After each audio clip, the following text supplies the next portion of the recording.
Well, it's good to be back after a week away and to have some time to share. And I'm really pleased that today I get to sit down with Pastor Craig. It's such a gift to have Pastor Craig with us on our church team. Craig, how long has it been? And what are some of the things that you do at our church and with our church family?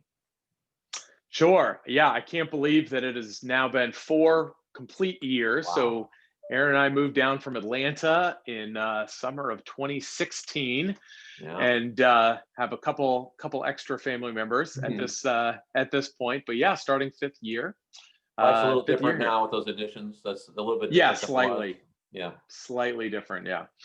Um, Yeah, so I have the pleasure of serving as the clergy person for the Christ-like Servants Right. pillar, serving with Lloyd Jaeger. And we have all the missions and outreach ministries of the church. So our Foundry and Anua, and then kind of all of our local missions partners and mission trips. Great, great. So I know that missions is dear to your heart as it is to mine. Why is missions such an important area for you? Yeah, I think first, the church cannot be actually the church, cannot faithfully be the church Right, unless we are engaged in missions in our community right, outside of our four walls. right. Um, and also that it's a clear mandate that Mhm. Christ gave us, and a clear pattern of what as we look at the life of Jesus, we see that Jesus was consistently in mission and ministry, in healing um, others. And so it's if we call ourselves Christians or Yeah, followers, apprentices under Jesus, it means that we do as he did. yeah, and I think that's so important, especially in these days when this pandemic has just naturally caused us to really kind of turn inward in this time of, for a lot of folks, just kind of preservation. It kind of makes us go internal, and more than ever, then there's a need, and there's a need for us to be engaged in sharing and following the example of Christ. So I'm really, really happy that we're forging out in new directions with missions and things are happening.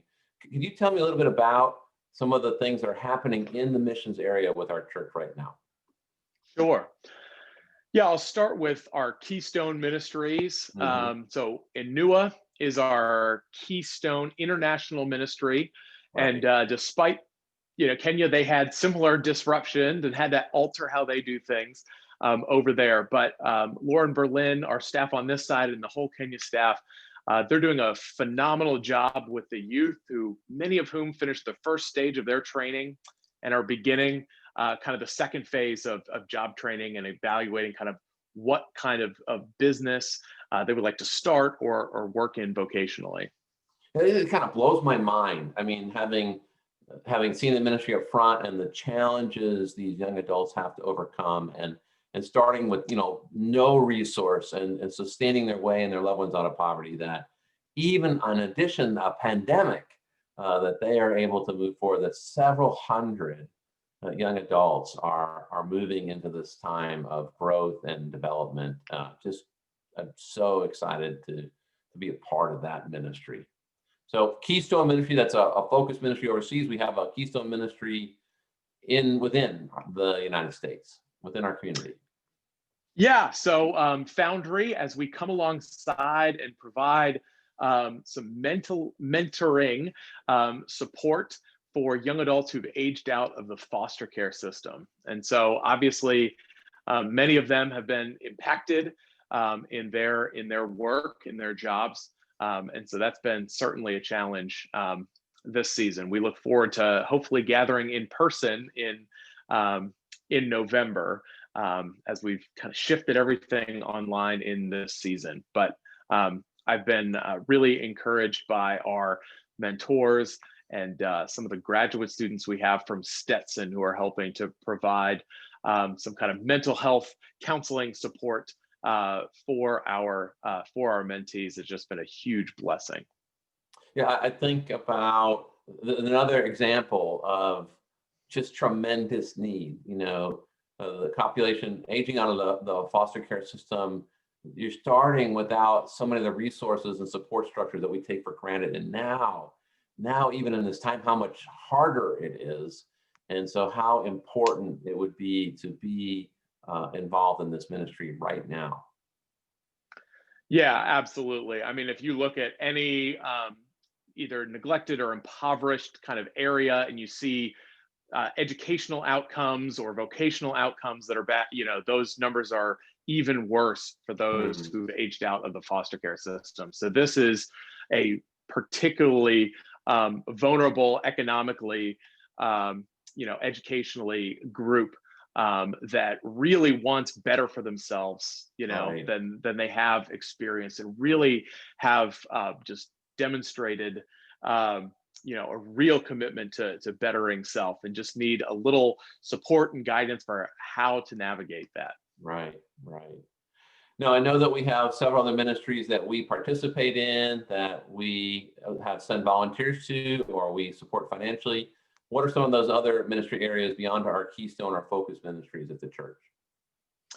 Yeah, so we continue to partner, as the church. Many Yeah. other local nonprofits have been very impacted operationally and financially in this season. But we still have church members who are helping with Jobs Partnership. What a wonderful local ministry, and helping equip folks for employability skills to get a sustainable wage, as well as Family Promise. And I certainly, see a continued partnership with them, as they provide such a needed service for those Right. individuals and families that have been displaced in housing, Yeah. which we know in this season is certainly a larger group.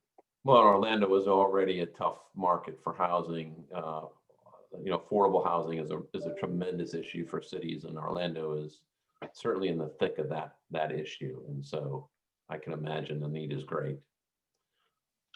Others? Yeah, so those are some of the main ones now, and we have a new missions lay team that we are forming. I'm thrilled that Catherine Ho has agreed to be the chair of that team. Awesome. Um, Awesome. Great she's lady. brilliant and has a huge heart for missions. And so on that team, we have a wide representation of families and retirees and international and mission trips and local and nonprofit connected folk.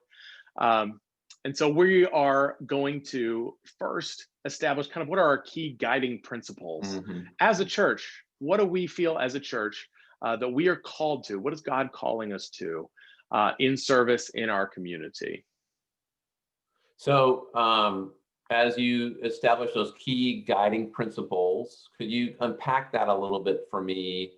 Some of the template that you're using to evaluate not only where we are in ministry and what we're supporting, but where we're called to be.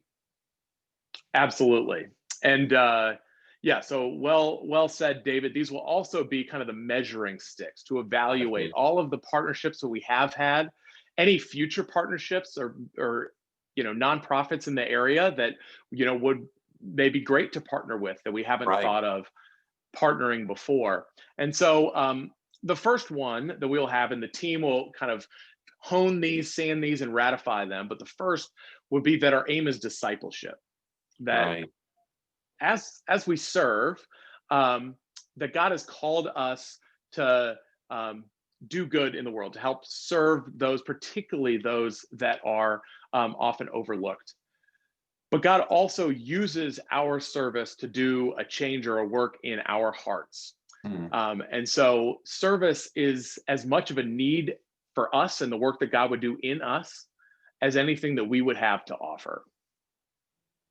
So missions is what you're saying, and this type of template is not just about the person we serve, and it's not just about what I feel called to do, but really is a community relationship between people. Am I getting that right?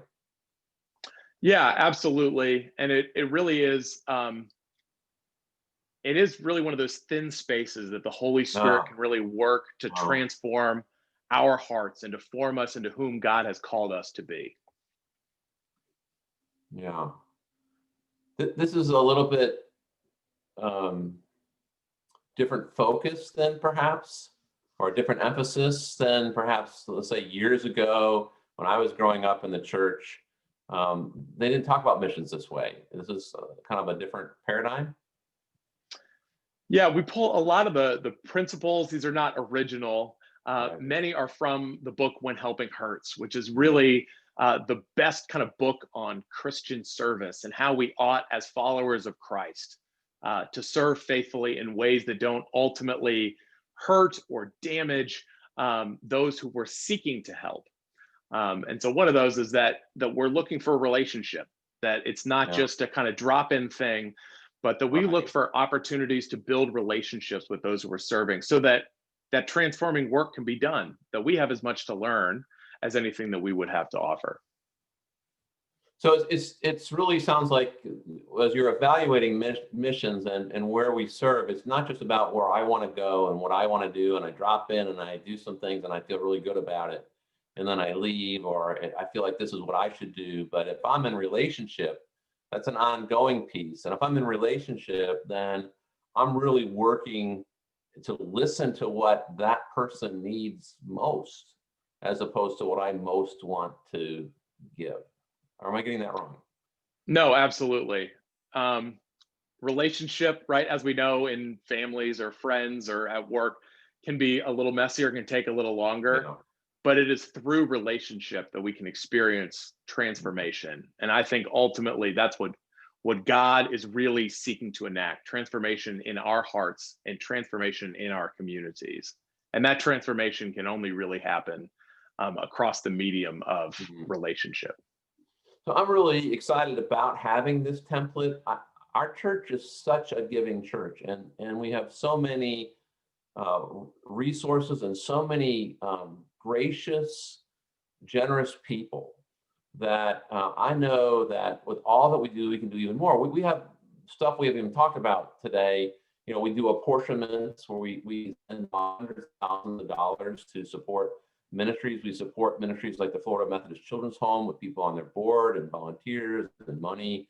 And there's just a wide breadth of ways that we reach out to our world and our community. And I know that there's even more because it's such a strong body of Christ here. And to have this template and this guideline as a way of talking some of the same common languages is a real gift. So I'm super pumped about the lay team that you've gathered and their conversation and the work that's being done as we move forward.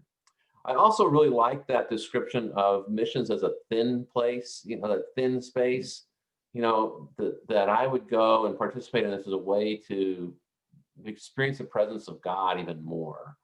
So how do I get involved, and how do I keep up to date on what the movement of missions is in our church? How do I participate?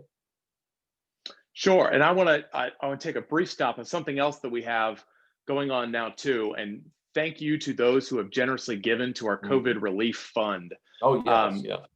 we have a specific fund for those that have been impacted economically by this season, Right. kind of in our church family. And so we've been able to, um, people have generously given thousands of dollars, and we have sent out thousands of dollars for folks in our faith community, staff and lay, who have been impacted in ways that some of us maybe haven't been Right. economically. And it is such a need and such a beautiful picture, a small picture of like Mhm. what the early church in Acts, where we shared to have in common to meet the needs that we have. And so it's a That's small great. way that we've been able to do that. That's great. And then for how to get involved, so come Yeah. back around the barn. Yeah, so the team, as we gather, we will evaluate kind of all the ministries and partnerships that we have had, evaluate if there are areas in our community that we need to get involved that we haven't. And we will keep you updated as to where that process is. And ultimately, my goal is that everyone in the church knows who are our key partners locally. What needs do they meet? Do they serve? How do they serve? And ultimately, how can you get involved? Who is the layperson or lead over each of these areas? So whether it's if it's a call to help serve displaced families with Family Promise, we know what that work is and who to go to. Or if it's going on a missions trip with ASP to, to rebuild houses or infrastructure right up in Appalachia, you know where to go. And so that we will absolutely keep you updated. I'll keep you updated on my daily devotion as well as through our newsletter. Yeah, it seems like the need is great and the work is challenging, and the idea of having everyone have missions be a part of their life and their walk with Christ is phenomenal. But the resources of God and God's Spirit are even greater. And so I'm really excited to hear how things are going to transpire. Thank you for your leadership in this and for the work that you're doing to help us grow that way. Tell me about family. What's going on in your home these days? Yeah, so Andrew and Josie, Andrew's fourth birthday is in a couple of weeks, and Josie's year and a half. So this is just kind of normal for them now. Some of Andrew's best days are when he gets to go to TCA. He wakes up, he goes, "Is today a school day?" And so he's thrilled to walk through those halls at that great school that Stacy's the director of. And then we just try to settle into some kind of normal family routine. So Friday night is family movie night. Oh, yeah. So last movie, what was on the last movie agenda?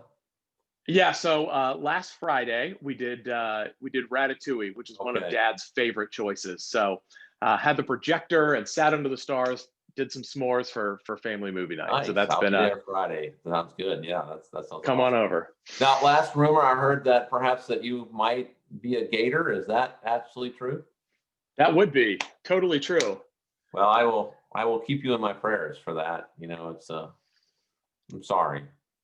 Well, I know coming from the Miami side, I just was not aware that Miami fans still existed when the team hasn't been as good. I thought they just disappeared into the wind. Yeah, hide our head. Well, at least I'm not a Florida State fan, so I have some redeeming character there. So, Craig, I'm so grateful for you and grateful for your family and your presence with our church family here. And thank you, and we'll see you at church. Absolutely. Truly a blessing to be here.